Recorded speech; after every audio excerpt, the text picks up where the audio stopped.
हे मधुसूदन, तुम कहते हो कि मनुष्य अपनी अंतिम सांस तक भी माया मोह में पड़ा रहता है, तो इसी कारण जन्म के चक्र में फंस जाता है। परंतु तुम्ही ने इस माया में सृष्टि की रचना करके और दूसरी ओर मनुष्य को चंचल मन प्रदान करके दोनों को एक दूसरे में उलझा दिया है। पग पग पर मनुष्य के बहकने के लिए अनगिनत आकर्षण पैदा किए हैं। मनुष्य इसके जाल में उलझा रहता है। और क्षमा करना, तुम्हें जाल बिछाकर किसी शिकारी या बहेलिए की भांति जाल में फंसे मनुष्य के हाथ पैर मारने, उसके छटपटाने का तमाशा देखते रहते हो। नहीं अर्जुन, मैं तमाशा नहीं देखता, बल्कि अपनी माया की लीला देखता हूं। फिर भी केवल निहारते ही रहते हो ना, सहायता तो नहीं करते कि बेचारा प्राणी इधर उधर भटक रहा है, रास्ता भूल पड़ा है। तुम्हारे मन में बेचारे मनुष्य की सहायता करने का विचार कभी नहीं आता कि आगे बढ़कर उसका हाथ थाम लूं, उससे सच्चा रास्ता दिखाऊं? बिल्कुल आता है, और मैं मनुष्य की सहायता भी करता हूं। परंतु कब कब करते हो तुम उसकी सहायता?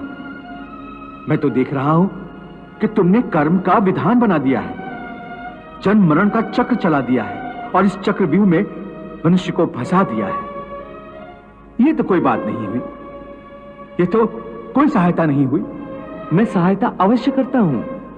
अपने भक्त को मैं कभी बेसहारा नहीं छोड़ता, परंतु मनुष्य मेरी ओर देखे सहायता के लिए, मेरी ओर बढ़े तो मैं उसकी सहायता करूं ना। परंतु वो मेरी ओर बढ़ने के बजाय अपने अहंकार में डूबा रहता है, अपने बाहुबल के घमंड में पड़ा रहता है।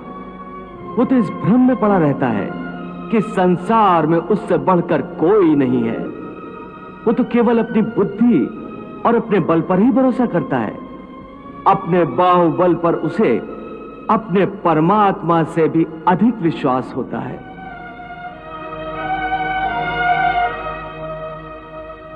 अपने रास्ते से भटके हुए मनुष्य की सहायता के लिए आखिर तुम उससे क्या चाहते हो? क्या तुम्हें सोने चांदी के चढ़ावे चाहिए? क्या तुम अपने भक्तों से स्वादिष्ट और पंच पकवान चाहते हो? मैं मनुष्य से एक श्रद्धा के अतिरिक्त कुछ नहीं चाहता, कुछ नहीं मांगता। वो मेरे प्रति बड़े बड़े चढ़ावे न चढ़ाए। सोना, चांदी, घी, चंदन और पकवान के चढ़ावे मुझे नहीं चाहिए। श्रद्धा और भक्ति भाव से एक फल, एक फूल, फूल की एक पत्ती, जल का एक कतरा या चावल का आधा दाना ही सही, मैं उसको भी भक्त की श्रद्धा से कहीं अधिक श्रद्धा से स्वीकार कर लेता हूं। पत्रम पुष्पम फलम तोयम यो मे भक्त्या प्रयच्छति तद अहम भक्ति उपहृतम अश्नामि प्रयतात्मनः। अरे इतना भी ना हो सके तो श्रद्धा या भक्ति का एक आंसू ही सही, मैं उसे भी कबूल कर लेता हूं। श्रद्धा में डूबे उस एक आंसू में मेरा सारा अस्तित्व सराबोर हो जाता है। भक्ति अथवा पश्चाताप का ये आंसू चाहे लाखों पाप करने के बाद अंतिम क्षण में क्यों न बहाया गया हो, मैं उस अनुपम भेंट को भी स्वीकार कर लेता हूं और मनुष्य के सारे पापों को उस आंसू से धोकर उसे नवजात शिशु की तरह निष्पाप कर देता हूं, उसका कल्याण करता हूं, उसे मुक्ति देता हूं। केवल एक फल, फूल या पत्ते को अर्पण करने पर ही मुक्ति दे देते हो? फिर कर्म विकर्म, पाप पुण्य, धर्म विधान सब यूं ही रह जाते हैं। ये धर्म, ये विधान और उसके सारे सिद्धांत तो चंद्रमा और अनगिनत तारों की भांति होते हैं, जो अधर्म और अज्ञान के अंधकार में झिलमिलाते रहते हैं।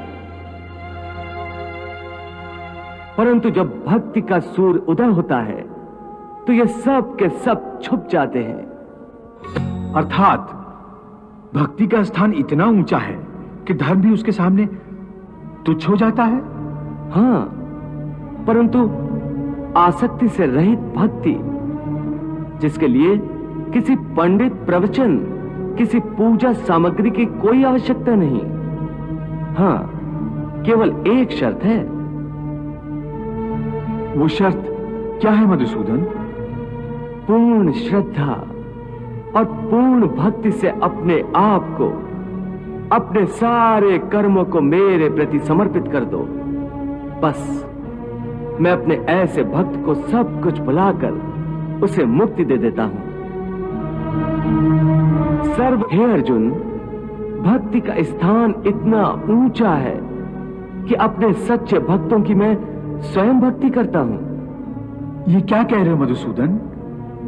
भला परमात्मा होकर तुम किसी भक्त की भक्ति कैसे कर सकते हो? यदि परमात्मा भी भक्त हो गया तो फिर दोनों में क्या अंतर रह जाएगा? यही अंतर तो मिटाना चाहता हूं मैं।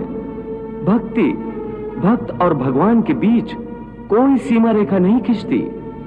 भक्ति तो भगवान और भक्त के बीच एक पवित्र रिश्ता है। जैसे प्रेम किसी प्रेमिका और उसके प्रेमी को एक बंधन में बांधकर एक कर देता है, उसी प्रकार भक्त के द्वारा भक्त अपने भगवान में तथा भगवान अपने भक्त में समा जाते हैं।